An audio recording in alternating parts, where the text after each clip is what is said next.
Gloire à Dieu. Amen. Nous allons continuer l'enseignement sur la doctrine du salut. La Bible dit dans 2 Timothée 3, versets 15 à 16, « Dès ton enfance, tu connais les saintes lettres qui peuvent te rendre sage à salut par la foi en Jésus. Toute écriture est inspirée de Dieu et utile pour enseigner, convaincre, corriger et instruire dans la justice. » Dis Amen. Cela veut dire que si tu veux comprendre le salut, et je pense que je ne le répéterai jamais assez, ce n'est pas à travers les expériences. Ce n'est pas à travers le vécu. Est-ce que vous m'entendez? Ah non, mais tu sais, Dieu est quand même bon. Comme quelqu'un voulait me dire une fois, frère, Dieu est bon. Dis amen à ça. Amen. Dieu est vraiment bon. Mais ce n'est pas à toi de déterminer la bonté de Dieu. Et qu'elle disait, non, Dieu est tellement bon, je ne pense pas que quelqu'un va aller en enfer.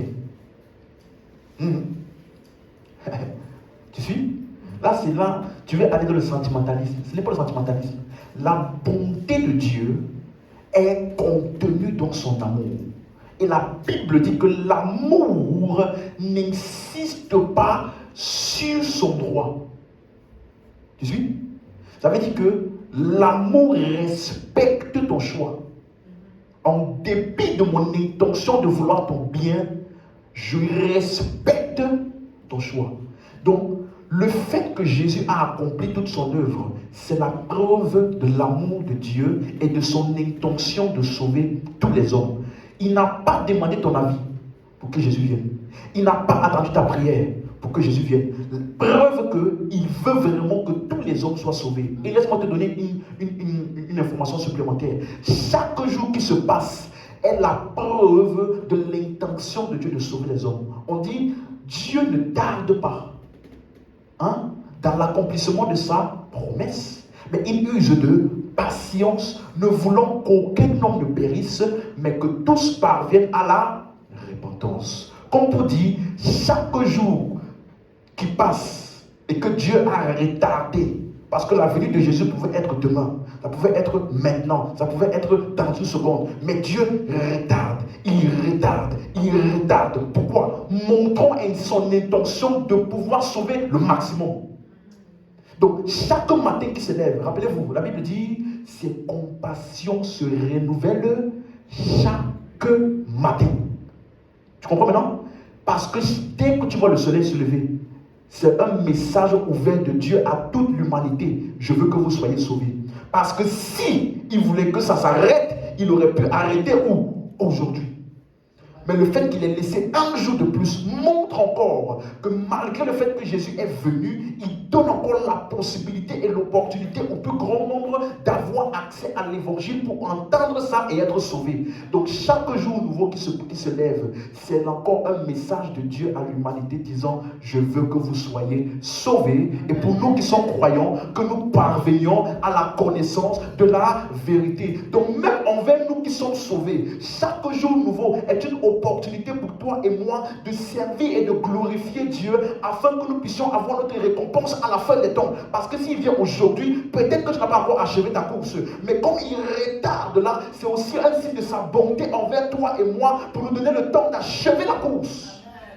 Ça là, c'est la bonté de Dieu. Donc quand tu te lèves chaque matin, fais comme moi. La première chose, merci pour l'opportunité. C'est encore un jour nouveau où tu me permets de glorifier ton nom. C'est encore un jour nouveau où tu me permets d'être un messager de l'évangile pour annoncer au plus grand nombre que tu veux les sauver. Parce que si Dieu n'était pas miséricordieux, le jugement du péché, ne t'es-tu jamais demandé pourquoi le jugement final du péché? Je vais te donner un verset. Ouvre ça. Apocalypse 20. Aujourd'hui, je vais m'attarder encore un tout petit peu sur le livre de vie avant d'aller plus loin. Est-ce que quelqu'un me suit? Suis ce que je vais te dire aujourd'hui. Apocalypse 20, verset 14.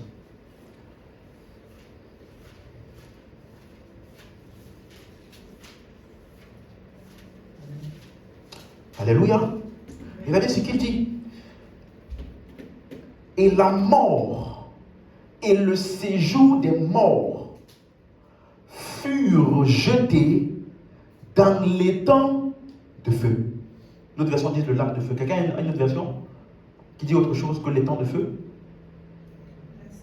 C'est la mort seconde.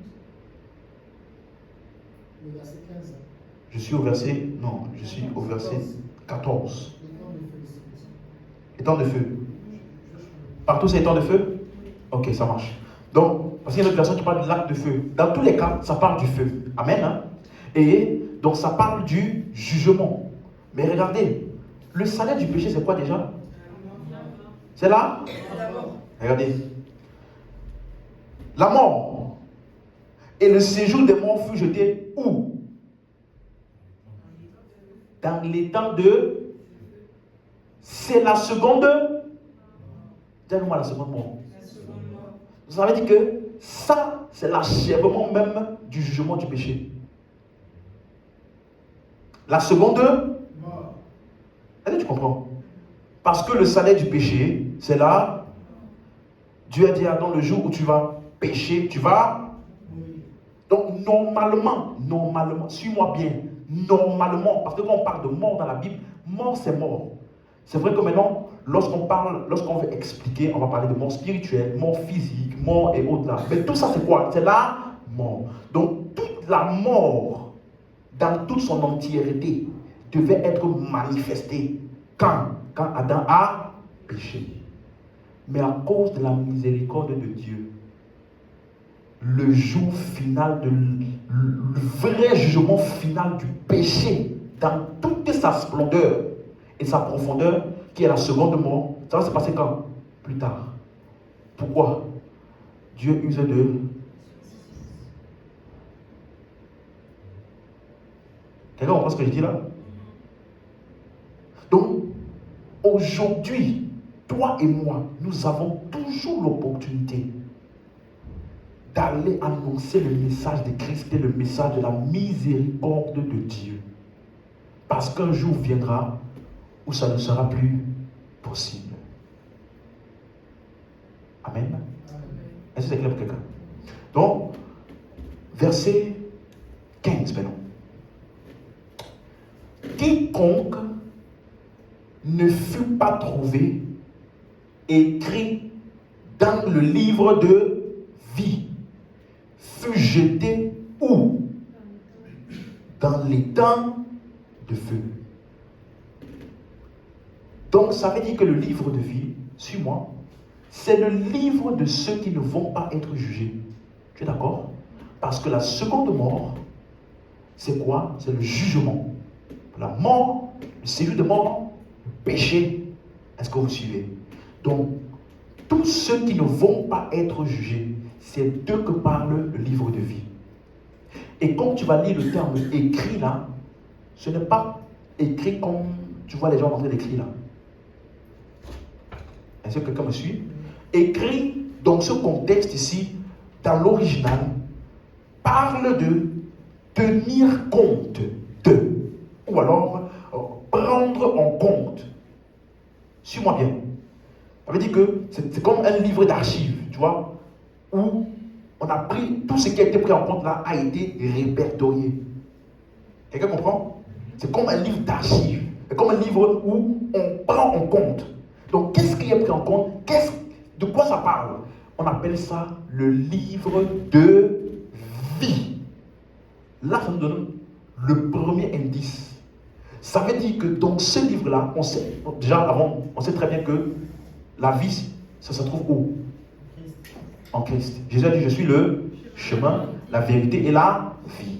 Même dans 1 Jean chapitre 5 verset 12, il dit, celui qui a le Fils a la vie. Celui qui n'a pas le Fils n'a pas la vie. Vous suivez? Et voilà, donc il dit, non, je vous écris ces choses afin que vous sachiez que vous avez la vie éternelle. Donc ça veut dire que c'est un livre qui rend compte de la vie éternelle. Dis Amen si tu suis.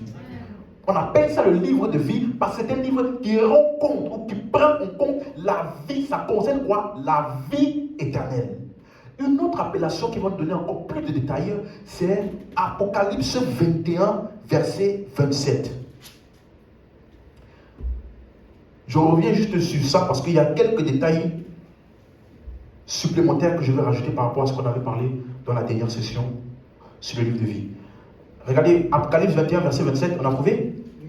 Et il n'entrera chez elle rien de souillé, ni personne qui se livre à l'abomination et au mensonge.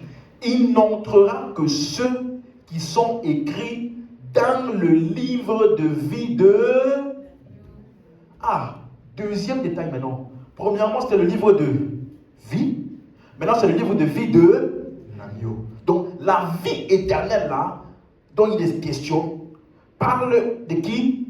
L'agneau. Or, si tu es étudiant des Écritures avec moi, tu es d'accord avec moi que quand on appelle Jésus l'agneau, ça fait référence à son sacrifice pour les péchés. Jean-Baptiste a dit dans Jean 1, 29, voici l'agneau de Dieu qui ôte le péché du monde. Donc ça parle de quoi? L'agneau qui a été sacrifié pour les péchés. Dis amen si tu comprends ça. Donc ça veut dire que c'est un livre sur moi qui ne rapporte pas, ou qui ne, ce n'est pas un livre de rapport de nos œuvres. C'est un livre de l'œuvre de Christ. Ou alors de l'agneau. Monsieur, ce n'est pas un livre de tes œuvres qui rapporte toutes tes œuvres, ce que tu as fait, non. C'est un livre qui rapporte ce que l'agneau immolé a fait. Dis amen si tu suis. Or, pourquoi l'agneau a été immolé?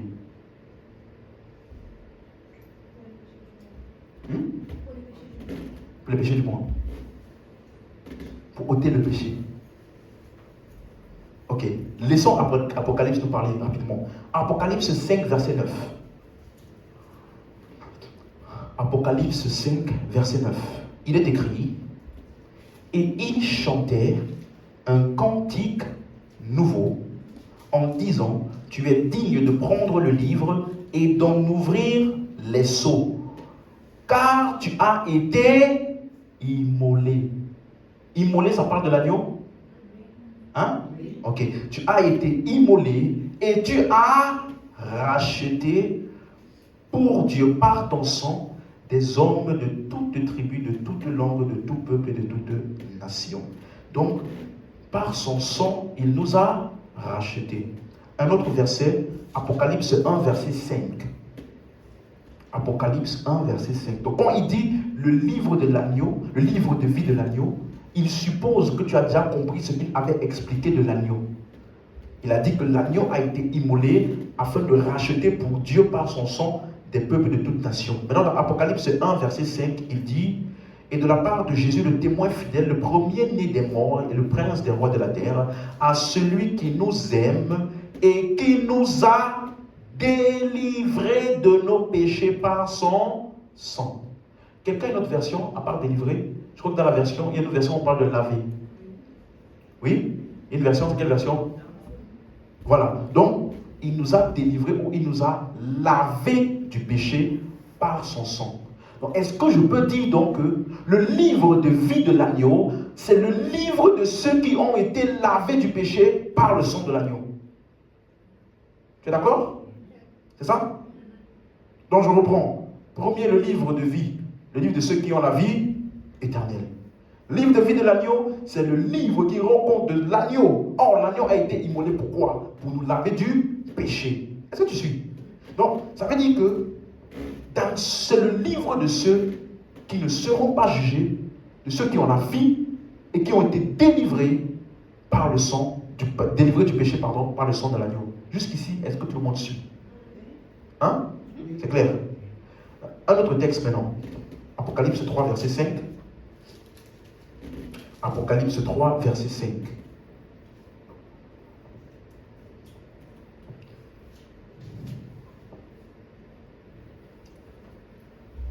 On va ouvrir 1 Jean, chapitre 5 aussi en même temps. Gagnez du temps. 1 Jean 5.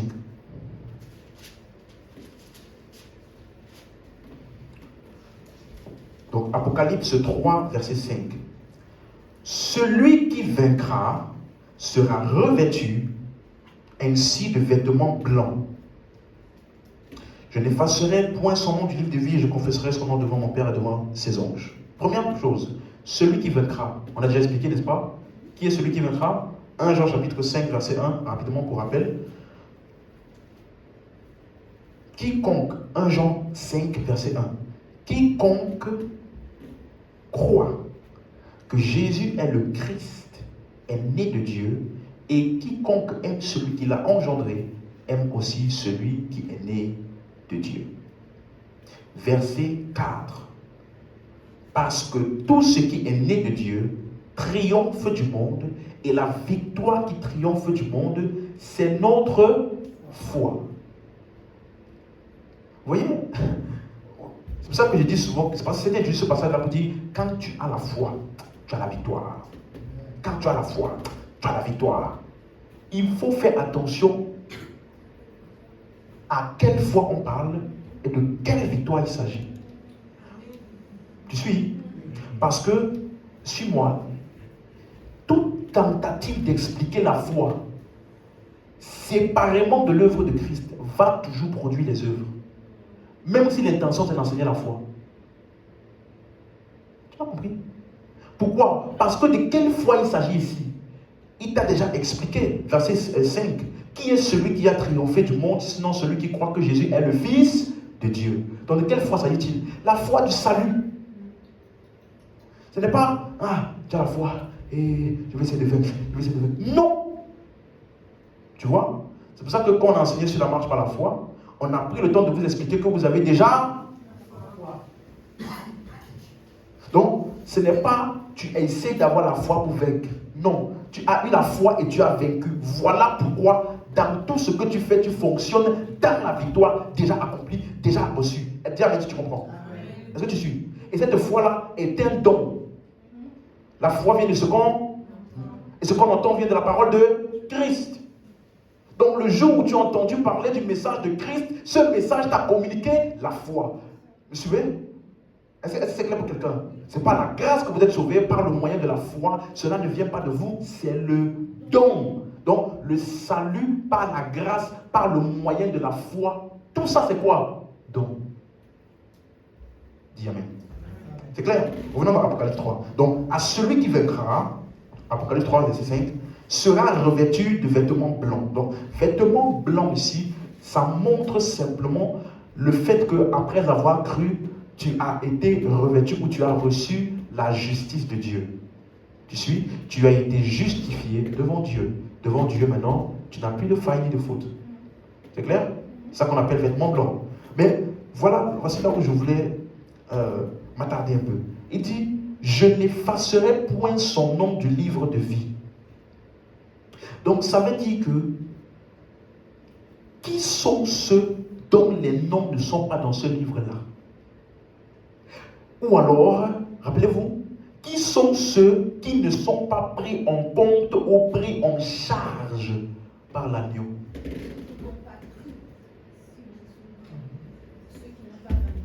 Parce que le livre de vie est un livre de compte qui tient compte de la vie éternelle, de ce que l'agneau a fait. Et donc, normalement, quand on dit que ton nom n'est pas dedans, tu me suis maintenant, ça veut dire que l'agneau immolé là, le livre de vie de l'agneau immolé qui a été sacrifié pour laver nos péchés, ça veut dire que tu n'as pas été pris en compte. Tu n'as pas été pris en charge par l'œuvre de l'agneau. Or, nous savons que son sang a coulé pour le pardon des péchés, pour nous réconcilier, pour nous justifier. Donc, qui sont ceux-là qui n'ont pas été pris en charge? Ok. La suite va nous donner plus d'éclaircissement. Il dit, et je confesserai son nom devant le Père et devant ses anges. Donc, ça veut dire que, sans aucun doute, comme on l'avait déjà dit la dernière fois, c'est le livre du ministère d'intercession de Jésus. Je confesserai devant mon Père et devant ses anges. Est-ce que tu suis?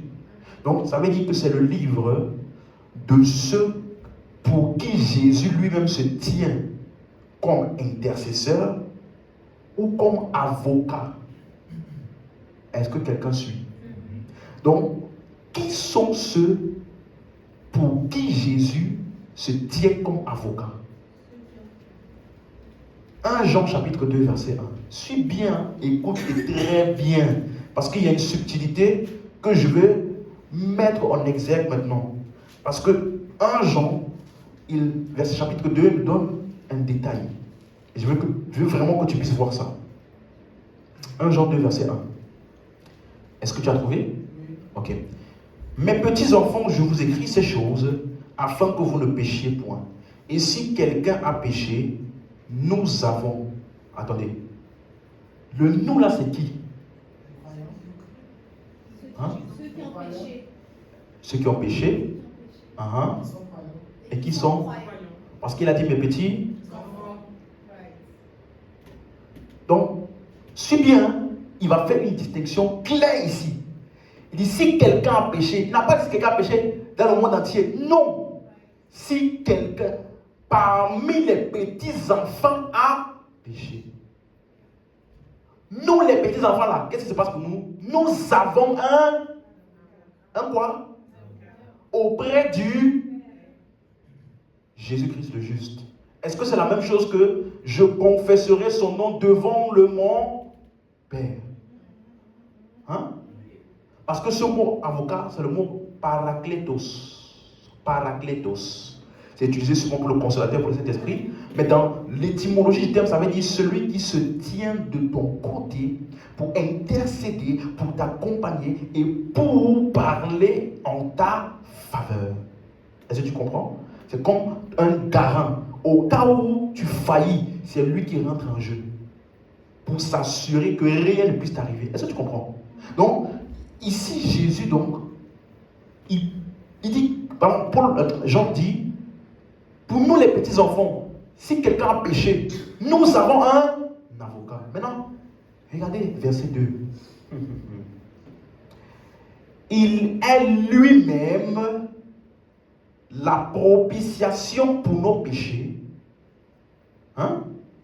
Non seulement pour les nôtres, mais aussi pour ceux du... Est-ce que tu as vu la distinction? Suis-moi. Quand il parle de nous, nous avons un avocat. La propitiation ou l'œuvre sacrificielle de Jésus ou l'agneau immolé, il a été immolé pour qui? Le monde entier. Mais Jésus est avocat de qui? Ceux qui ont cru. Amen. T'as compris? Jésus, son sang a coulé pour qui? Tout le monde. Mais son avocature est pour qui? Pour ceux qui ont cru. Donc l'avocature de Jésus et son ministère d'intercession, ce n'est pas pour tout le monde entier. Aïe. Est-ce que tu comprends? Donc, qui sont donc, ça veut dire ceux dont il va confesser devant le Père ou ceux dont il est l'avocat, ça dépend de quoi? Ceux dont Jésus va confesser il dit je confesserai son nom devant le Père. Ou alors je ne confesserai pas son nom. Qu'est-ce qui différencie les deux? La foi. Simplement. Est-ce que tu comprends? Parce qu'ils n'ont pas cru en l'évangile. Donc en rejetant l'évangile, ils rejettent Jésus en tant que leur avocat. Ils rejettent le ministère d'intercession et d'avocature de Jésus. Dis amen si tu suis. Donc est-ce que Jésus est mort pour le monde entier? Oui. Et donc ça veut dire que tout le monde entier a accès à l'avocature de Jésus. Mais ce ministère est effectif pour qui? Ceux qui ont... Merci. Voilà pourquoi tu peux lire maintenant Hébreux 7, verset 25. Hébreux chapitre 7, verset 25.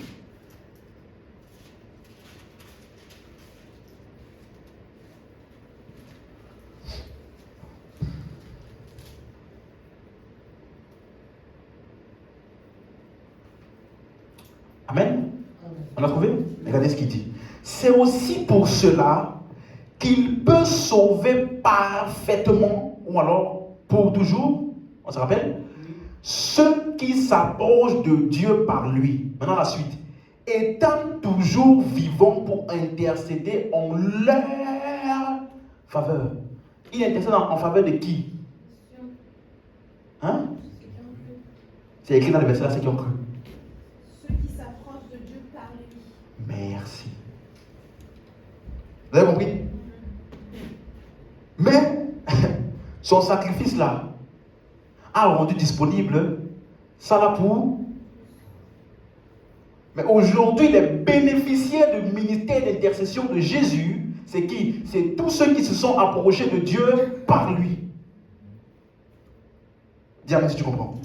Donc, est-ce que je peux dire, comme on l'avait dit la dernière fois, que le livre de vie est le livre du ministère d'intercession ou alors de l'avocature de Jésus? Tu es d'accord? C'est clair? Ok. Toutefois, si cette avocature de Jésus était une réaction au péché, il y aurait un problème.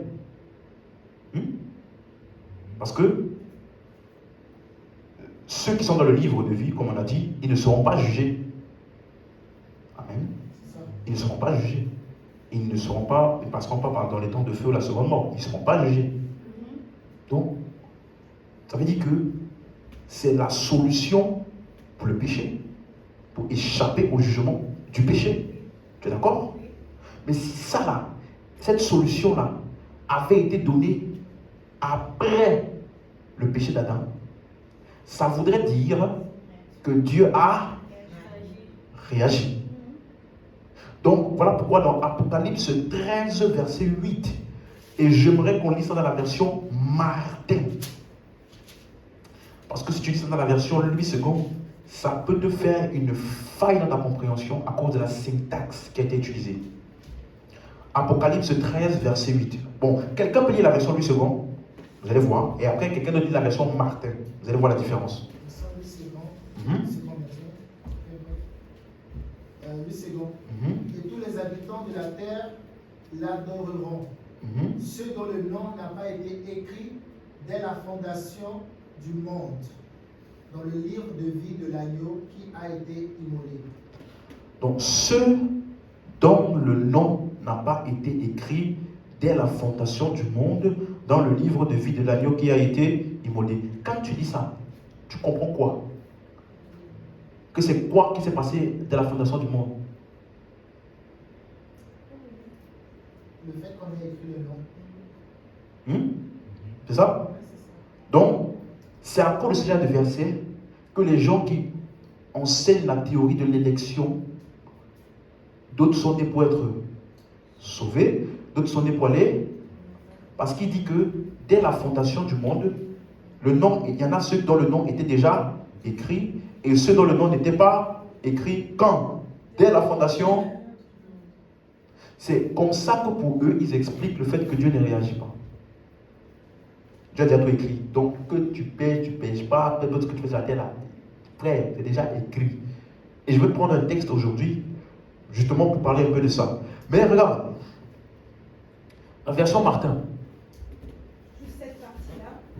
Et les habitants de la terre dont les noms ne sont point écrits au livre de vie dès la fondation du monde, s'étonneront, voyant la bête qui était, qui n'est plus, et qui toutefois est. Ça, c'est le verset 8. Verset 8. Moi, j'ai une version de Martin. Version Martin, oui. Donne-moi. De sorte qu'elle sera adorée par ceux qui habitent sur la terre, desquels les noms ne sont point écrits du livre de vie de l'agneau, immolé dès la fondation du monde. Voilà. C'est ça la version que je cherchais. Dans la version Martin, on te dit que les noms n'ont pas été écrits dans le livre de vie de l'agneau immolé dès la fondation du monde. Donc, dès la fondation du monde ne parle pas de ce qui est écrit, mais plutôt de l'existence du livre.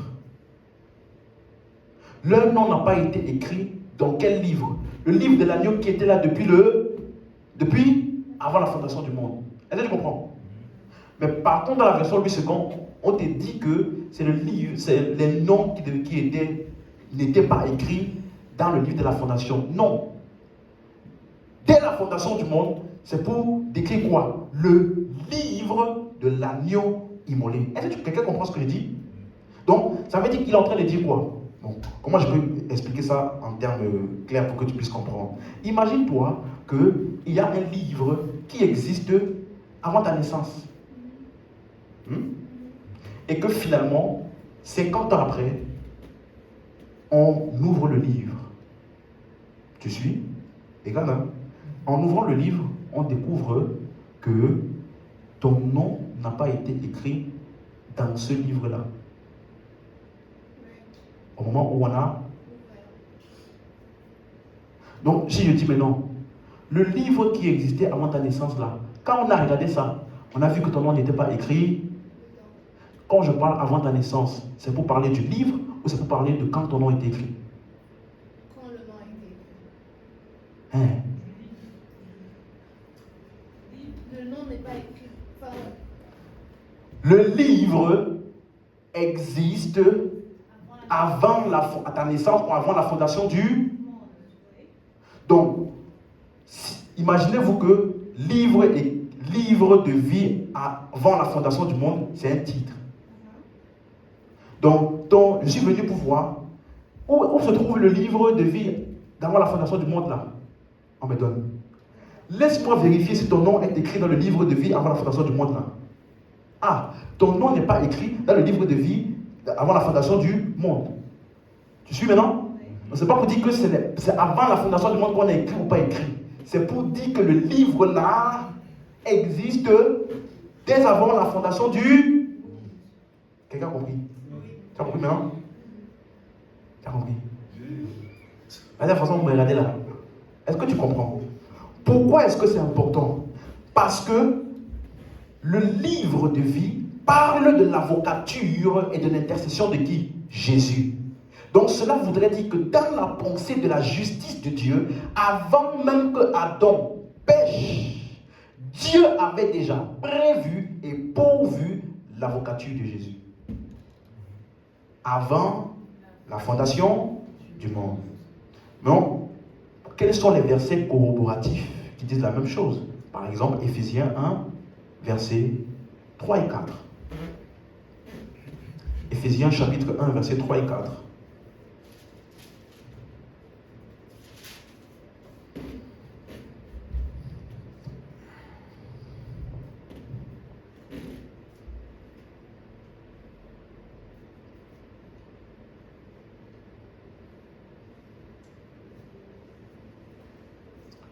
Alléluia. Et j'avais déjà expliqué ce verset ici une fois. Et j'avais dit que c'est vrai que nous confessons ce verset-là, n'est-ce pas? Béni soit Dieu, le Père de notre Seigneur Jésus, qui nous a bénis de toutes sortes de bénédictions spirituelles dans les lieux célestes où? Où? En Christ. Est-ce que Christ là c'est l'agneau immolé? Hein? Ok. Le nous là c'est qui? c'est le monde entier. Les croyants. C'est le monde entier. Ou le monde entier? Il nous a accordé toutes sortes de bénédictions de l'esprit dans le monde céleste. C'est le monde en entier. notre union avec Christ. Donc c'est les croyants. Ok. C'est le monde entier. Toi tu parles parce que tu te rappelles l'enseignement.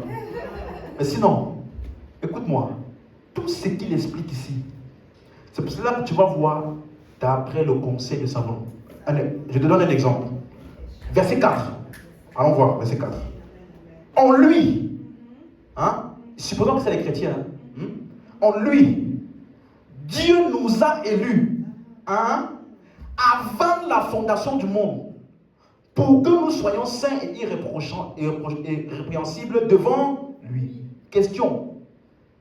Avant la fondation du monde, là, tu étais chrétien. Donc il a choisi qui? Parce que là, c'est il n'y a ni rien du tout. Dieu s'est positionné et puis il a élu. Si tu dis que ce sont les chrétiens, ça veut dire que tu es en train de dire aussi, comme ces gens-là, que Dieu avait déjà choisi les gens qui devaient être sauvés. Hein? Donc, qui est-ce qu'il a choisi? Tout le monde. Nous tous. Où? En Christ. Donc, ça veut dire que nous ici, c'est qui? Tout le monde. Ça fait dire. C'est ça, tout le monde. C'est qui nous? En entier. Tu ne peux pas dire 1, 2 ou 3. C'est avant la fondation du monde, donc personne n'a encore rien fait, de bien ou de mal. Personne n'existait même. Donc, quand Dieu a élu là, il a élu qui? Tout le monde. Il a inclus qui dans son plan d'élection? Le monde. Le monde entier. Et il a choisi que tout le monde là va être élu où? En Christ. Right. Est-ce que tu as compris? C'est comme par exemple, je parlais avec ma femme il y a quelques jours et j'essaie de lui expliquer un truc. Et je lui ai dit, c'est comme si aujourd'hui, il y a la crise du Covid. Suis-moi bien maintenant. Et le président de la République fait une annonce. J'annonce à toute la France. Il faut aller à Champigny dans le 94 à l'hôpital intercommunal. C'est là-bas. Dès que tu entres là-bas, tu es immunisé. Hein? Donc, on va dire maintenant, le président, hein? Je veux parler comme Paul, hein? Je veux parler comme Paul. Le président a immunisé toute la France où? Dans l'hôpital. Donc, ça veut dire que l'immunité là se trouve où? Dans l'hôpital. Est-ce qu'il a choisi quelqu'un et laissé quelqu'un d'autre? Non. Ça veut dire que c'est maintenant toi. Regardez, quand il a fini d'expliquer, il nous a élus, il nous a fait tout ça, n'est-ce pas? Regardez maintenant le verset 13. 13, merci Seigneur. Verset 13, regardez. En lui, c'est toujours, ça commence par quoi? En lui toujours, n'est-ce pas? Vous aussi, après avoir entendu la parole de la vérité, regardez, l'évangile de votre salut, il n'y a plus nous. C'est quel verbe? Pardon, c'est quel pronom? C'est qui? Est-ce que c'est nous? C'est qui? Ah, donc maintenant les vous là, qu'est-ce qu'ils ont fait? Vous avez été. Donc tout ce qui avait été prédestiné, préplanifié par Dieu, dès que vous, par nous, vous avez cru, tout ça est devenu scellé pour vous. Donc tout ce qu'il dit avant là, c'est tout le plan de Dieu pour le monde entier qui a réuni en Christ. Maintenant vous avez entendu et vous avez cru. Et tout ce que Dieu avait planifié est devenu effectif pour vous. Dis-moi maintenant si tu as compris. Est-ce que c'est clair? Donc, revenons maintenant au verset 4. On parle toujours du livre. Regardez. Il nous a élus avant la fondation du monde. N'est-ce pas? En lui. Est-ce que c'est clair maintenant? Donc, ça veut dire que avant la fondation du monde, lui là, c'est qui, s'il vous plaît? Christ. L'avocat. L'agneau qui allait être immolé. Hein? Donc, ça veut dire que Dieu, dans sa préscience, hein, il a pourvu la solution avant le problème.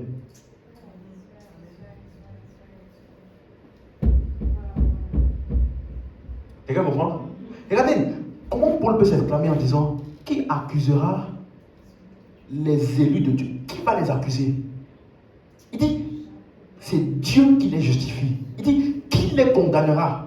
Christ est mort. Bien plus, il est ressuscité, il est à la droite de Dieu et il intercède. Mais Paul est en train d'expliquer quoi? Tout ce que Dieu a fait avant, il les a connus d'avance. Il les a appelés, justifiés, glorifiés. Donc il est en train de dire que tout ça était dans le plan préétabli de Dieu avant la fondation du monde. Donc le fait que Jésus vienne n'était pas une réaction. Le fait que Jésus est notre avocat aujourd'hui n'était pas une réaction. Le livre de vie de l'agneau immolé, donc, dans lequel Jésus accomplit son ministère d'intercession, dans lequel on ne peut plus accuser les élus, ou alors ceux qui bénéficient de l'intercession de Jésus, n'est pas une réaction de Dieu. La solution a été donnée avant le problème. Allô?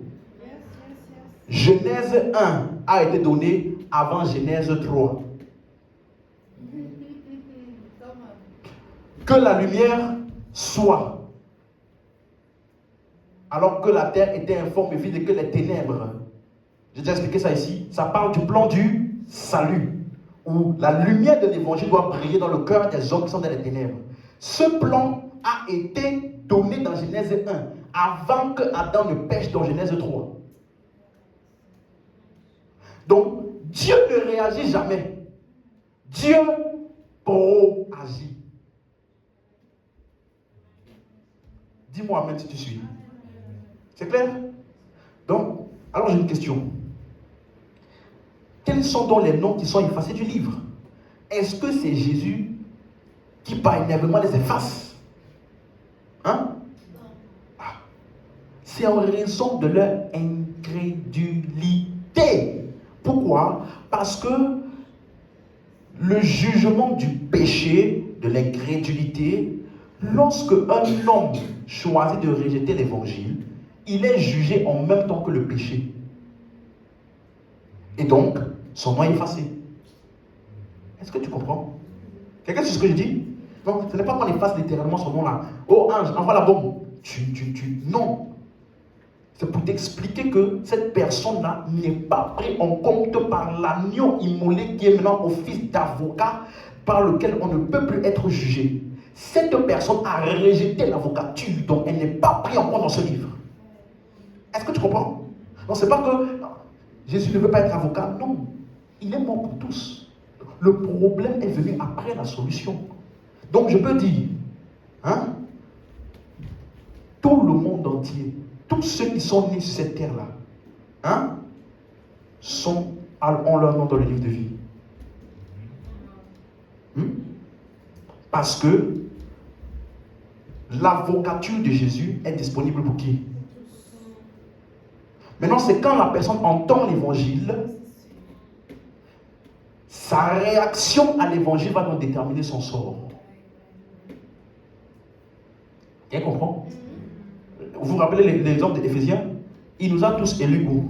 En Christ. En Christ. Mais après, vous maintenant, vous avez quoi? Entendu. Vous avez cru et vous avez été. Tu vois, non?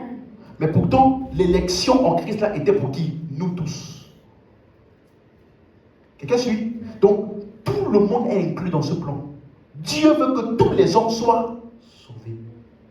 Le sang de l'agneau, la propitiation pour les péchés, non seulement pour les nôtres, mais aussi pour ceux du monde entier. Donc, il est mort pour qui? Le monde entier. Donc, dans la pensée de Dieu, tout le monde est inclus. Maintenant, quand tu entends l'évangile, si tu rejettes et tu meurs dans cet état, ou alors la porte du salut se ferme dans cet état pour toi, qu'est-ce qui se passe? Ton nom est... Dis avec moi. J'ai la vie de Dieu. Et mon nom est dans le livre de vie. Dis-moi, mais tu as compris? Et c'est clair. Parce que ce livre-là, suis-moi, c'est le livre de la miséricorde et de la grâce de Dieu. La seule et l'unique raison pour laquelle toi et moi, on ne sera pas jugés de la seconde mort, c'est uniquement à cause de l'avocature de Jésus. Rien d'autre. Rien d'autre. Et l'unique raison aussi pour laquelle quelqu'un va être jugé, c'est pourquoi? Parce qu'il a rejeté Christ. Dis-moi même. Alors, il y a un texte que quelqu'un m'avait donné une fois, sur lequel je vais m'attarder un peu rapidement avant de passer à autre chose. Psaume 139, verset 15. J'espère que tu as bien compris mes explications. Parce que, suis-moi, il y a des doctrines qui tendent à dire que tout ce qui arrive sur la terre, c'est Dieu qui l'a voulu, c'est Dieu qui l'a orchestré, c'était déjà prévu par Dieu, parce que Dieu est au contrôle. N'est-ce pas? Regardez, voici un texte ici. Ah, merci Père. Verset 15. Psaume 139, verset 15. Regardez ce qu'il dit. Psaume 139, verset 15. Mon corps n'était point caché devant toi, lorsque j'ai été fait dans un lieu secret, tissé dans les profondeurs de la terre, comme je n'étais qu'une masse informe, tes yeux me voyaient. Ah! Et sur ton livre étaient tous, dis-moi tous, inscrits les jours qui m'étaient destinés avant qu'aucun d'eux existant. Waouh! Alors quelqu'un pourra dire, une fois, donc la sœur, elle est sortie dès le matin, elle s'est fait violer pendant la nuit, parce qu'elle est rentrée tard. Tout était déjà écrit dans le livre de Dieu. C'est pas ça qu'on a lu. C'est pas ça qu'on a lu. Pourquoi tu regardes comme ça? On relit. Ah. Non, c'est pour vous montrer à quel point, si tu ne comprends pas ce que tu dis en profondeur, hein? Regardez, je vous dis, je n'étais qu'une masse informe. Donc, on a dit que tu es encore embryon là. Juste une masse informe dans le ventre de ta mère. Il dit, regardez, sur ton livre étaient inscrits tous les jours qui m'étaient destinés. Avant qu'aucun d'eux n'existât. Donc avant qu'aucun de tes jours sur la terre n'existât, tout était déjà écrit dans le livre de Dieu. Donc quelqu'un disait une fois, oui, c'est pour ça qu'il y a des gens, fais ce que tu veux. C'est Dieu qui sait le jour où ils vont vraiment se convertir. Pendant que l'évangile, Dieu avait déjà décidé pour Paul que c'est quand il devait avoir tel âge et en tel moment que c'est là qu'il devait être sauvé. Tu sais, ma soeur, tu ne sais pas. Tu ne sais pas à quoi ressemblerait ta vie si cet événement où tu as été abusé là ne serait pas arrivé. Peut-être que tu ne serais pas une femme forte aujourd'hui. Tu ne sais pas. Tout a été destiné par Dieu. Parce que toute chose concourt. Oh. Est-ce que tu comprends? Donc, moi je te pose une question. Réfléchis un peu. Si quelqu'un vient te donner ce passage-là, qu'est-ce que tu vas dire?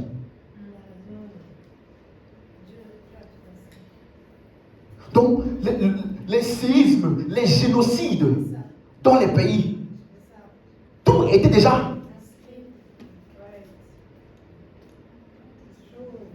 dans ces cas, pourquoi on prie? Pourquoi on prie? Puis c'est déjà écrit. Pourquoi on n'a pas prié? Pourquoi on va prêcher l'évangile même?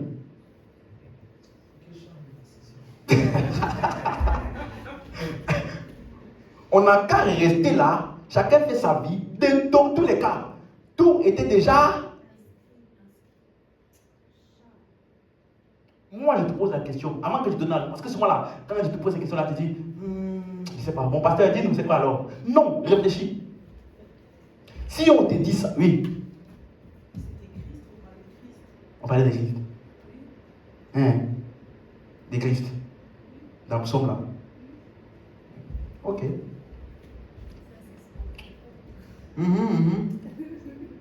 Quelqu'un a une autre réponse? Donc ça veut dire que si toi on te dit ça, tu es KO. Non. Aïe. Aujourd'hui, on sait que ça ne parle pas de l'auteur ou de nous. Non, si toi tu dis que ça ne parle pas de l'auteur ou de nous. Tu as des preuves.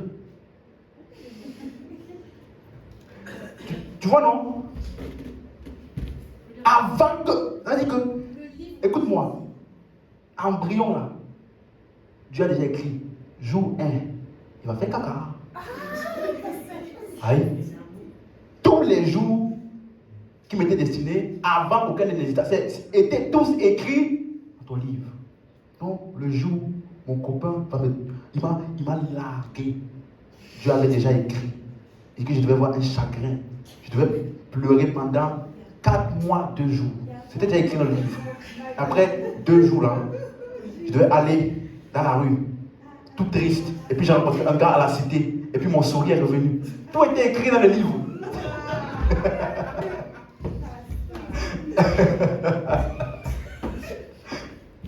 Donc ma soeur, ne pense pas que tout est déjà clair. Dieu est là, il est tranquille. Il sait que c'est par ça que tu vas passer pour être une femme forte demain, pour conseiller les femmes fortes aussi. C'était déjà. Tu vois, non? Ok. Première des choses, comme on avait expliqué la première fois où j'avais parlé de ce livre-là, il dit que dans l'Ancien Testament, ce n'est pas écrit le livre de vie, c'est écrit ton livre ou alors le livre de Dieu. Moïse a dit, efface-moi de ton livre, pardonne leurs péchés, ou alors, sinon efface-moi de ton livre. Donc ce qui est appelé livre de vie dans le Nouveau Testament, dans l'Ancien Testament, c'est appelé comment? Livre de Dieu. Amen. Or, de quoi parle ce livre-là? On l'appelle le livre de vie, n'est-ce pas? On l'appelle le livre de vie de l'agneau immolé, n'est-ce pas? Donc, de quel jour s'agit-il ici? Et de quelle naissance s'agit-il? Éphésiens chapitre 2. Allons dans la révélation pour comprendre le mystère.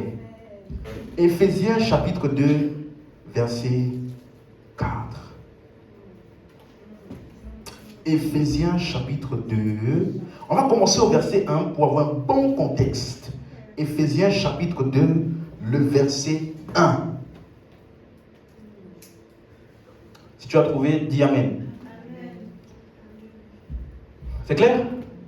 Tout le monde a trouvé? Ok, lisons. Vous étiez morts par vos offenses et par vos péchés. Le livre là, c'est le livre de vie ou le livre des morts? Hein? De vie. C'est bien mon explication, hein? Le livre de quoi? Ok, livre de vie. Donc, ça veut dire que, à partir du verset 2 maintenant, vous étiez morts, n'est-ce pas? Verset 2, dans lesquels vous marchiez autrefois selon le train de ce monde, selon le prince de la puissance de l'air, de l'esprit qui agit maintenant dans les fils de la rébellion. Pour gagner du temps, verset 4. Mais Dieu, suis bien ce verset, qui est riche en miséricorde, à cause du grand amour dont il nous a aimés, verset 5, verset 5. Nous qui étions, dis avec moi mort s'il te plaît. Ok, nous qui étions morts par nos offenses, qu'est-ce qui s'est passé? Il nous a rendus à la... Donc, avant que tu ne... Parce que la suite, faut pas que... Avec Christ, c'est par grâce que vous êtes... Donc, rendus à la vie là, c'est ça qu'il appelle être sauvé. Donc, avant que tu ne reçoives Christ, tu étais comment? Donc, ça veut dire que, bien que tu faisais des choses, nous marchions selon le prince de ce siècle, donc ça veut dire que tu avais un travail, tu vivais, tu avais une vie, peut-être tu étais marié. Dans tout ça là, on appelle ça quoi? Mort. Donc, dans la pensée de Dieu, tu es mort. Tu n'es pas encore vivant. Ne peut fonctionner et ne peut vivre et marcher que celui qui est... Celui qui est quoi? Vivant. Tu as déjà vu un mort et puis il marche. Hein? Si tu vois ça là, tu vas l'arrêter. Pourquoi? Parce que le mort est censé être quoi? Sans vie. Donc, ça veut dire aux yeux de Dieu, même si toi tu faisais beaucoup de choses, aux yeux de Dieu tu étais quoi? Sans vie. Donc, c'est à partir de quel jour que tu as commencé à vivre? Le jour où tu as, ou que tu as reçu Christ. Ok. Maintenant, est-ce que je peux dire que ta véritable vie commence le jour où tu reçois Christ? N'est-ce pas? Écoute bien mon esprit, s'il te plaît. Écoute-moi. Ça veut dire que ce jour-là, tu es devenu une nouvelle. Une nouvelle. Donc, si quelqu'un est en Christ, il est une nouvelle. Les choses anciennes sont... Ok. Maintenant, lisons le verset 8. C'est par la grâce que vous êtes sauvés par le moyen de la foi. Cela ne vient pas de vous, c'est le don de Dieu. Ce n'est point par les œuvres afin que personne ne se glorifie. Maintenant là, suivez-moi, suivez-moi. Quand tu reçois Christ, tu deviens quoi? Une nouvelle œuvre? Verset 10. Car nous sommes son ouvrage, ayant été créés où? Est-ce que c'est la nouvelle création? Est-ce que c'est le salut? Ok. Ayant été créés en Christ pour que Dieu a préparé afin que nous les... Nous là c'est qui? Nous qui avons été créés. Donc les bonnes œuvres qui ont été préparées d'avance, les bonnes œuvres qui sont dans le livre, les jours avant que ça n'existe là, sont les jours de qui? L'ancienne création ou la nouvelle création? Nous avons été créés en Jésus-Christ pour des...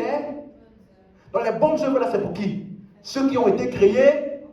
Parce que tant que tu n'es pas créé en Christ, tu es quoi? Donc tous les jours de ma vie étaient écrits dans ton livre. De quel jour s'agit-il? De la nouvelle création. Hein? Tu n'es pas sûr? Quelqu'un a compris ce que j'explique là? Ça ne parle pas parce qu'on appelle, suis-moi, quand on dit que tu es né de nouveau, suis-moi. Paul dit, nous avons été crucifiés avec Christ. Le vieil homme a été détruit. Il n'existe plus. Si c'était de toi, avant Christ là, qu'on parlait, que les jours devaient être écrits là, le toi là n'existe plus. Tu comprends? Donc, le seul toi dont il peut s'agir, c'est qui? La nouvelle création en... Donc, ce n'est que lorsque tu reçois Christ que tu commences à vivre. Et donc, de quelles bonnes œuvres s'agit-il? Ton mariage? Non. De quelles choses s'agit-il? C'est pas moi. Ton travail? Non. Ta vocation. Les bonnes œuvres que Dieu a préparées afin que nous les pratiquions. Le nous là, c'est nous qui sommes en Christ. Ce n'est pas le monde entier. La seule chose que Dieu veut pour le monde entier, c'est quoi? Qu'il soit. C'est tout. Donc ce n'est pas Dieu qui décide que quelqu'un va être sauvé tel jour ou tel jour ou tel jour. Non. Dieu veut que tout le monde soit sauvé le plus vite possible. Tu me suis? Et dès que tu es sauvé, c'est là que tu commences à vivre. C'est là que tu peux pratiquer les bonnes œuvres qu'il avait préparées d'avance dans son livre. Ce n'est pas des œuvres que tu fais quand tu es né, tu as fait ta vie. Non. Dans ce moment-là, quand tu es mort, la seule pensée de Dieu pour toi, c'est quoi? Que tu sois sauvé. Rien d'autre. Dis-moi amen. Quelqu'un a compris maintenant? Donc quand il parle des jours qui étaient destinés là, ça parle du jour où tu as eu chacun d'amour? Hein? Ça parle du jour où tu as perdu le travail? Le jour où quelqu'un t'a parlé mal et puis tu es rentré fâché? Hein? Non. Ça parle du jour dès ta naissance en Christ. Tout ce que Dieu a préparé d'avance pour toi, il nous a donné, après avoir dit si quelqu'un est en Christ, il est une nouvelle création. Les choses anciennes sont passées. Voici toutes choses sont devenues nouvelles. Ne t'arrête pas à ça. Il dit là par la suite, toutes ces choses nouvelles-là viennent de Dieu, qui nous a donné le ministère de la réconciliation. Voilà les bonnes œuvres que tu es censé faire. Non, c'est pas, je suis en Christ, alléluia. J'ai un nouveau contrat de travail, alléluia. Je suis dans les bonnes œuvres que tu as préparées pour moi. Tu blagues. Dis amen si tu suis. Amen, hein? Donc, est-ce que c'est clair? Le livre de vie, les bonnes œuvres, que nous devons accomplir, tout ça c'est clair maintenant? Est-ce que c'est clair? Donc, si quelqu'un te prend ce verset-là, dis-lui, on n'explique pas un verset comme ça en s'attendant sur le verset. Laisse-nous, qu'est-ce que les apôtres ont eu comme révélation de ces différents versets et quelle est l'interprétation qu'ils ont donnée. C'est ça que nous on prend en compte. Et tant que tu n'es pas en Christ, tu es mort. Donc en ce qui concerne Dieu, tu n'as aucune œuvre à faire. Tout ce que tu vas faire comme œuvre, on appelle ça œuvre morte. La seule marche que Dieu a pour toi, c'est que dès que tu es en Christ, tant que tu n'es pas en Christ, pour Dieu, tu es mort. Dis-moi amen. C'est clair. Donc tu vois que si tu te concentres de ça comme toi et moi, tu devais être encore plus aidé pour gagner les âmes. Parce qu'il y en a plein qui vivent sans vivre. Jésus a dit, laissez les morts aller enterrer leur... Donc il y a deux types de morts. Il y a des morts qui peuvent enterrer les morts. Donc ça veut dire que mort là ne veut pas dire inactif physiquement. Ils sont morts, mais ils ont la capacité d'aller faire le deuil. Mais ils sont morts. Vous comprenez ça? Et il dit, mais toi, va annoncer le royaume de Dieu. Laisse les morts enterrer les morts. Toi, va annoncer le royaume de Dieu. Laisse les morts qui ne sont pas préoccupés par ce royaume-là. Va annoncer le royaume de Dieu afin que le maximum de morts puissent recevoir la vie. Est-ce que tu comprends? Donc, tant que tu n'es pas en Christ, tu n'es pas vivant. Tu m'as suivi? Tant que tu n'es pas en Christ, tu n'as pas encore commencé à vivre. Même si tu es riche, tu as beaucoup de biens, tu es heureux. Tant que tu n'es pas en Christ, tu n'as pas encore commencé à vivre. Et si tu es maintenant en Christ et tu vis pour autre chose que les bonnes œuvres que Dieu a préparées d'avance, toi aussi, tu es en train de louper ta cible. Quelqu'un comprend? Tout est centré sur qui? Christ. Même nos œuvres. Tu comprends maintenant? Voilà pourquoi, lors du jugement, lors du tribunal de Christ, nous allons recevoir des récompenses. On ne va jamais te demander par rapport à ton travail. La seule chose qu'on va te demander, on va comparer qu'est-ce que tu as achevé comme course sur la terre vis-à-vis de la course qui était écrite pour toi. Parce qu'il a préparé d'avance. On n'est pas en improvisation sur la terre. Quelqu'un comprend ce que je dis là? Tu vois? Donc ça veut dire que quand tu es né de nouveau, c'est comme tu es né de nouveau, Dieu a déjà bien préparé ta feuille de route. Mais comme il est Dieu et qu'il est amour, il te donne le choix aussi. C'est pour ça que nous prions. Comment on peut prier? Pour que Dieu envoie des ouvriers dans la moisson. Tandis que les ouvriers là, ils sont censés être dans la moisson. Pourquoi t'appelles l'ouvrier là? Pourquoi t'appelles l'ouvrier? Tu sais, c'est de travailler. Mais les ouvriers, ils ont oublié qu'ils sont ouvriers. Ils ont pensé que, oh, la vie éternelle. Oh, franchement, merci, pasteur Steve. Je ne remercierai jamais à Dieu pour ta vie. Parce que là, quand j'ai commencé à t'écouter là, la liberté, liberté, plus de menaces, plus de condamnation, plus d'accusation. Yes, amen. On n'a plus besoin de la dire, je peux profiter de mon argent, acheter, voyager, aller en vacances, comme je veux. Quand tu parles comme ça, si tu vas te parler comme ça, tu vas te rendre compte d'une chose. Tu dis, Quand il fait des films, là, dis ok, merci pour le signal. Envoie des ouvriers. Envoie des ouvriers. Envoie des ouvriers, père. Envoie des ouvriers. Ton argent là va commencer à te dégoûter. Tu vas dire, vacances de combien? Tous les jours, vacances. Tous les jours. Laisse-moi un peu. Pasteur, c'est quand l'évangélisation déjà? Il dit oui, Seigneur, les ouvriers.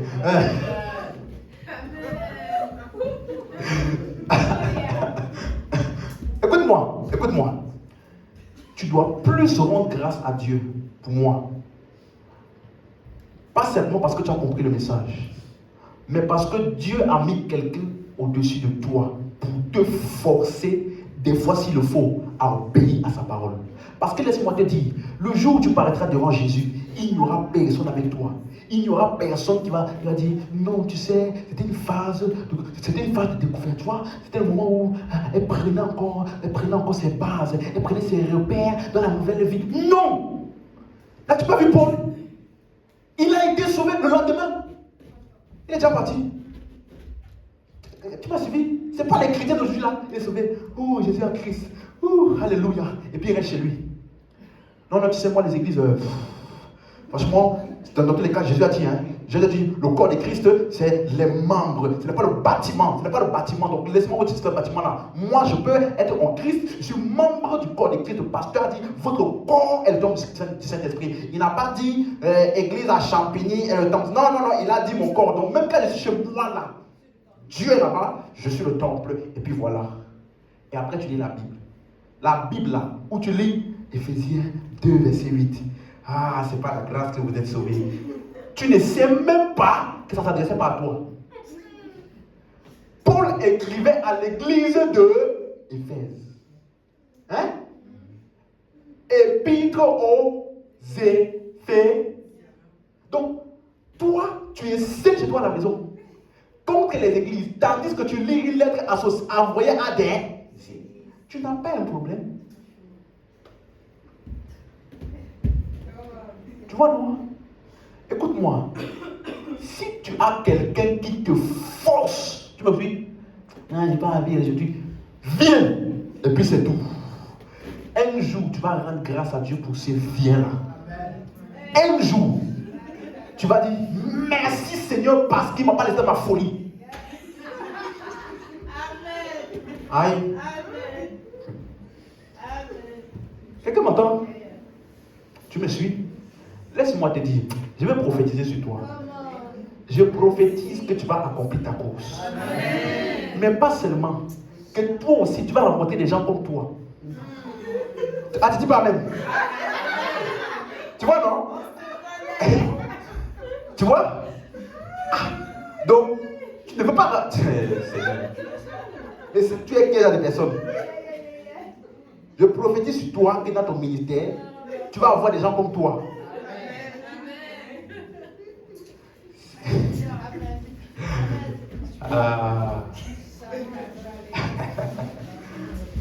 Est-ce que tu me suis? Les bonnes œuvres qu'il a préparées. Donc, nous avons été créés où? En Jésus-Christ. Et dès que nous avons été créés en Jésus-Christ là, avec cette nouvelle création, il y avait une feuille de route. De la même manière que lorsque une concession ou alors une marque, il crée une nouvelle voiture. Est-ce que quand tu crées une nouvelle voiture, il y a une notice, n'est-ce pas? Il y a une feuille de route, comment elle est censée fonctionner? Si tu prends la voiture et puis tu commences je ne sais pas, tu utilises ça comme un tambour ou alors comme autre chose, tu es en train de gaspiller l'investissement qu'il y a eu dans cette voiture. Donc, avec la nouvelle création que tu es devenu en Christ, il y a une feuille de route qui a été tracée d'avance. Vous vous rappelez, on a prié, n'est-ce pas? La vocation qui vous a été adressée. Il y a une vocation. C'est pas au hasard. Je pense que, en ce moment, j'en ai marre de la France. J'en ai marre de la France. J'aimerais aller, laisse-moi voir quel pays. Je vais aller à Dubaï, au Qatar. Là-bas, il n'y a pas beaucoup d'impôts là-bas. Ouais. Si ce sont les impôts qui guident ta vie, devant Christ là, tu auras un regret. Quelqu'un me suit? Même un changement de destination doit être inspiré par Dieu.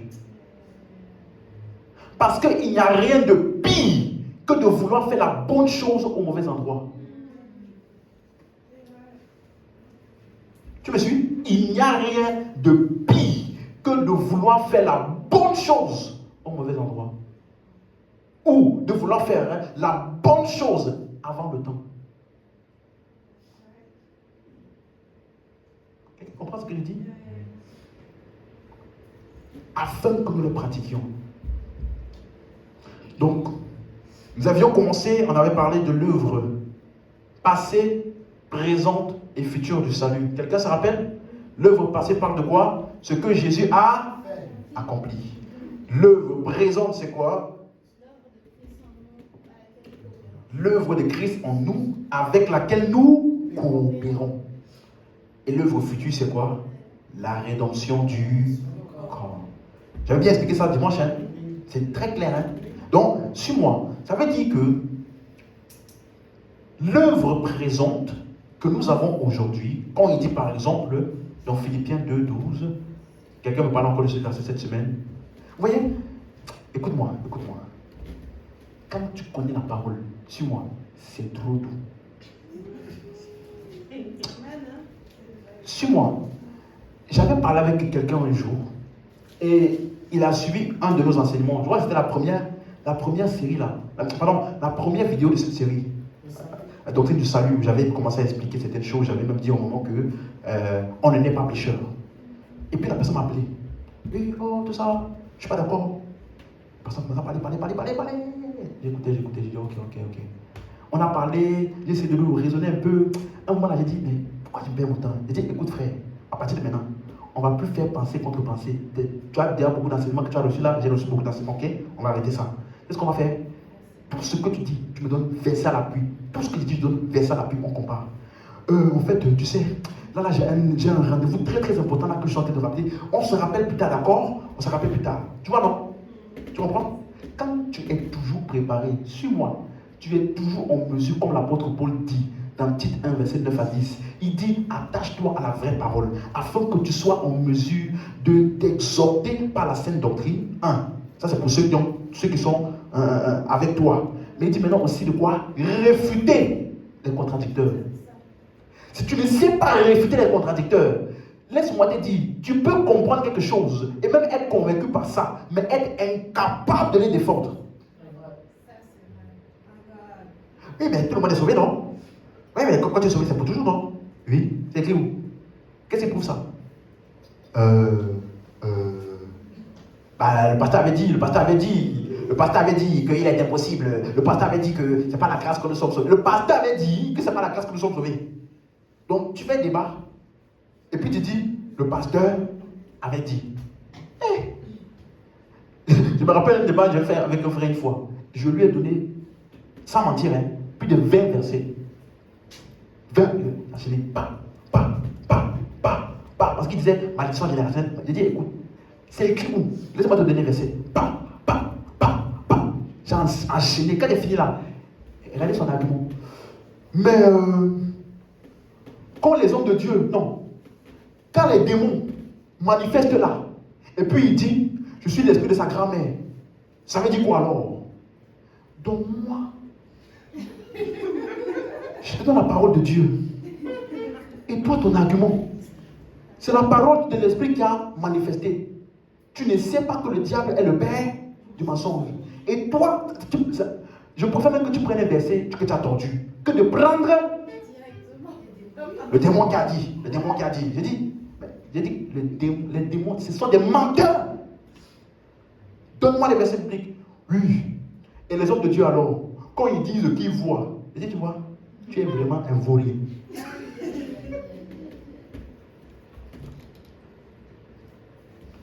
Plus que de comprendre ce que tu comprends, tu dois être en mesure de le défendre.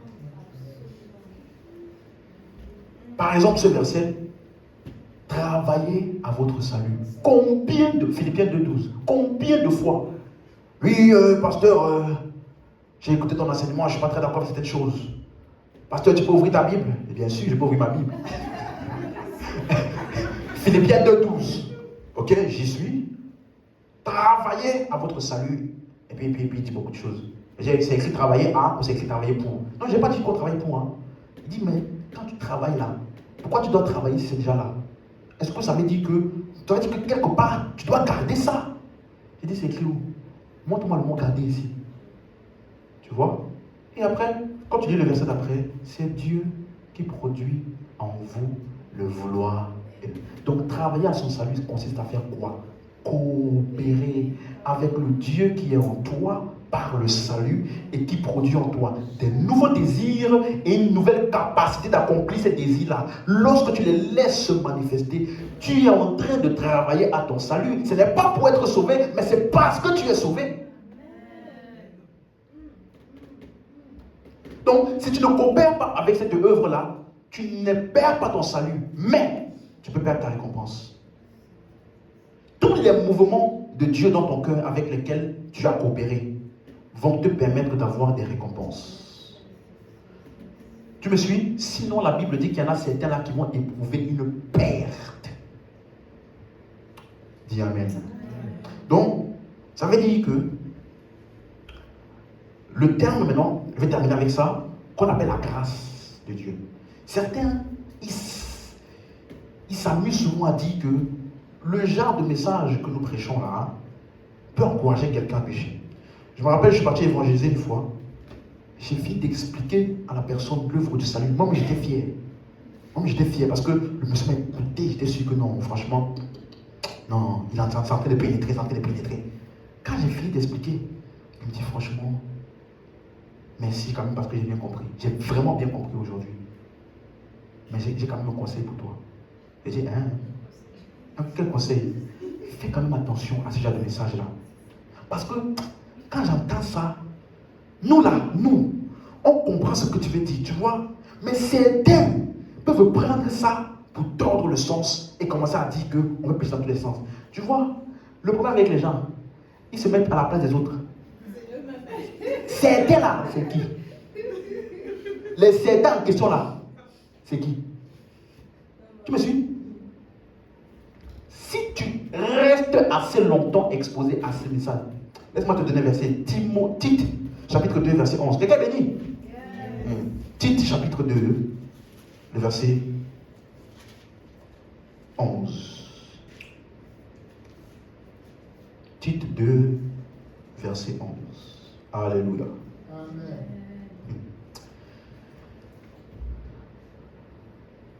On l'a trouvé? Oui. Regardez. Car la grâce de Dieu, source de salut, pour qui? Tous les hommes. A été manifestée. Regardez. Donc, il appelle la grâce de Dieu quoi? La source du salut. Pour qui? Tu es d'accord avec moi? Ok. Donc, ça veut dire que nous sommes sauvés par la grâce. Et c'est la grâce qui nous a sauvés. Si je te parle du salut, je te parle de la grâce. Dis amen. Mais regarde, verset 12 maintenant. La même grâce qui nous a sauvés là. La même grâce par laquelle nous sommes sauvés là. Regardez, verset 12. Verset 12. On a trouvé? Regardez. Elle nous enseigne à faire quoi? À renoncer à et aux convoitises et à vivre dans le siècle présent selon la sagesse, la justice et la piété. Est-ce qu'il a dit ce sont les menaces de l'enfer qui va t'enseigner à renoncer à l'impiété? Donc ça veut dire la même grâce qui t'a sauvé, cette même grâce-là, quand tu restes exposé à ça, qu'est-ce qui se passe? Elle commence à t'enseigner à renoncer à quoi? À l'impiété, aux convoitises mondaines. Donc ça veut dire que c'est la grâce qui détruit l'appétit du péché. Tu as compris? C'est la grâce. Quand on te... Jésus a fait. Regarde ce qu'il a fait de toi. Tu vas te rendre compte que ça va commencer à générer en toi l'amour pour le service de Dieu. Parce qu'on dit celui à qui on a pardonné beaucoup, il aime beaucoup. Donc plus on t'expose à l'amour de Dieu pour toi, plus ça génère en toi le désir de vivre pour lui. Tu me suis? Et donc ça détruit en toi l'appétit du péché. On dit les convoitises mondaines. Regardez le passage. Romains 6, 14. Romains 6, 14.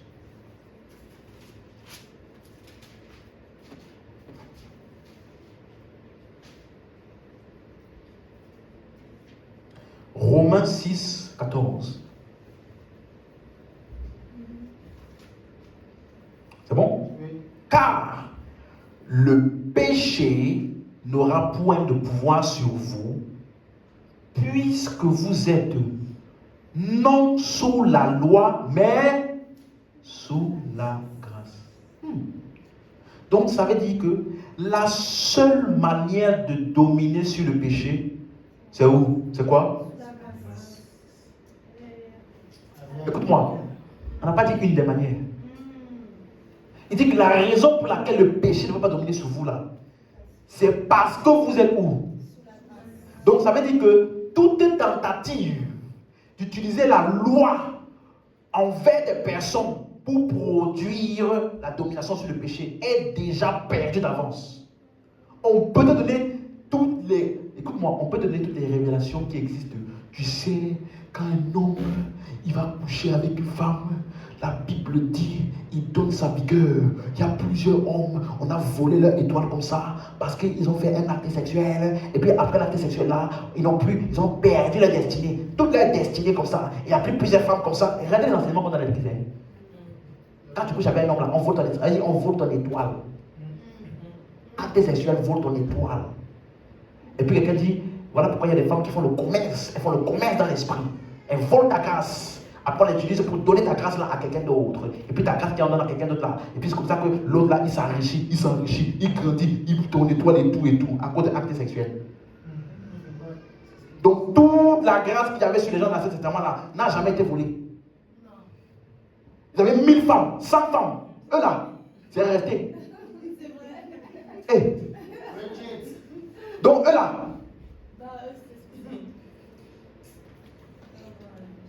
Tu vois? Ils avaient 4 femmes, 5 femmes. On dit même, dans le testament là, si un homme a une femme, s'il veut épouser une autre, à ce qu'il s'assure juste de ne pas retrancher à la première, donc ça veut dire que s'il a les moyens, l'argent, il peut prendre une autre femme encore. Et puis l'autre encore, et puis l'autre encore, et puis l'autre encore. Donc lui là, eux tous là, on n'a pas volé.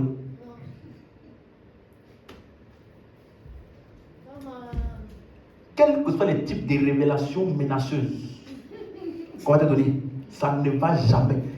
Parce qu'il n'y a aucune menace qui est aussi forte que dans la loi. On t'attrape en flagrant délit d'adultère. Qu'est-ce qui va se passer? On te l'a. C'est pas tu vas attendre l'enfer. Non, sur place là, on finit avec toi. Sur place. Donc ça veut dire que quand tu pars, quand un monsieur te drague, tu es marié, il est marié, il te drague. En pensant à votre amour là, tu penses aussi à la lapidation en même temps. Et puis, tu choisis. Qu'est-ce qui compte le plus pour toi? Donc malgré ça là, il y en a qui ont choisi l'amour.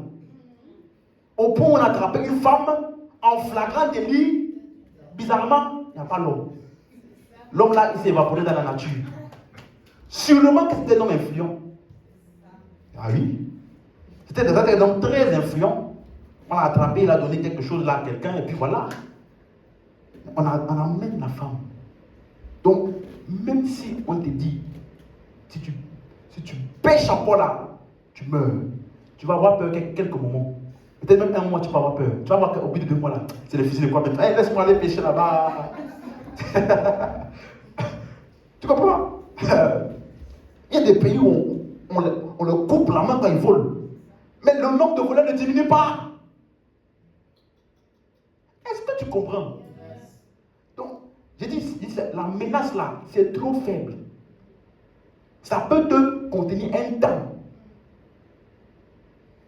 Mais regardez, cette femme-là, quand elle a rencontré Jésus, femme, je ne te condamne pas.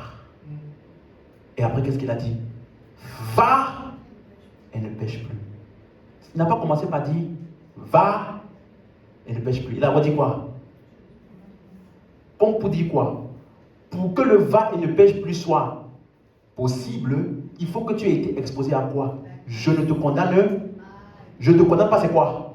Grâce. C'est le je ne te condamne pas qui te fait découvrir la nature de Dieu. Et en le découvrant, tu comprends à quel point c'est profond de le connaître et de l'aimer. Et ainsi, quand le péché vient à toi, non. La compréhension et la révélation de Dieu dans son amour que tu as découvert te donne la capacité de laisser le péché. La Bible dit dans Hébreux 11 que Moïse a considéré l'opprobre de Christ des meilleures richesses que les biens d'Égypte. Donc il y avait des biens en Égypte, mais en voyant Christ, il a délaissé ça. Le péché n'aura point de pouvoir sur vous, parce que vous êtes où? Sous la grâce. Donc tous ceux qui disent que personne ne te blague, en disant la grâce, ça encourage les gens à pécher. J'ai déjà dit ceci, tu n'as pas besoin d'être encouragé pour pécher. Donc la grâce n'encourage personne à pécher. Au contraire, la grâce est le remède du péché. Donc quand il dit le péché n'aura point de pouvoir sur vous, parce que vous êtes non pas sous la loi, mais sous la grâce. Donc quand je rencontre un homme qui a des problèmes avec le péché, qu'est-ce que je fais? Je bombarde la grâce. Je bombarde la grâce. Je bombarde la grâce. Au bout d'un moment, l'appétit pour le péché va se transformer en l'appétit pour la parole, qui va se transformer en l'appétit pour servir Dieu, qui va se transformer en l'appétit pour établir les disciples. Il n'aura même plus le temps de pécher.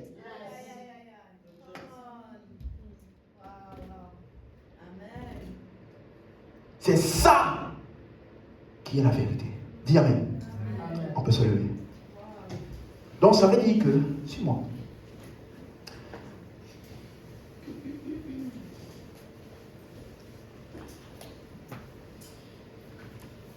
C'est le remède pour les péchés. Et donc, c'est pour ça que vous et moi, en tant que croyants, enfants de Dieu et serviteurs de Dieu, tu dois comprendre la grâce. Tu dois comprendre l'évangile parce que c'est ton arme avec laquelle Dieu va t'utiliser pour éliminer d'autres. Amen. Le message de l'évangile. Comment entendront-ils parler s'il n'y a personne qui prêche? Comment y aura-t-il des prédicateurs s'ils ne sont pas envoyés? Comment seront-ils envoyés s'ils ne sont pas formés? Et comment seront-ils envoyés s'il n'y a pas des gens qui prient pour que Dieu envoie des ouvriers dans la moisson? Quelqu'un me suit? Tu es béni. Amen. Tu es béni. Amen. Écoute-moi. Si tu continues et tu restes accroché, attaché et fervent dans ce que tu entends, laisse-moi te dire, il n'y a aucun diable, il n'y a aucune circonstance, il n'y a rien dans ce monde qui va être capable d'arrêter la paix et le plan de Dieu sur ta vie. Amen. Tu vas réussir, tu vas accomplir ta course avec joie et le ministère que Dieu a prévu et déposé pour toi. Tu vas fonctionner pleinement dans les bonnes œuvres que Dieu a préparées d'avance pour toi et à la fin nous obtiendrons notre prix, notre récompense, notre couronne de justice parce que nous saurons que la grâce de Dieu qui a été déposée sur nous n'a pas été en vain. Amen. Alléluia. Je déclare sur chacun d'entre nous que Christ soit pleinement manifesté à travers nous, pleinement formé en nous et pleinement révélé à travers nous. Au nom puissant de Jésus. Donne-moi un amen plus fort que ça.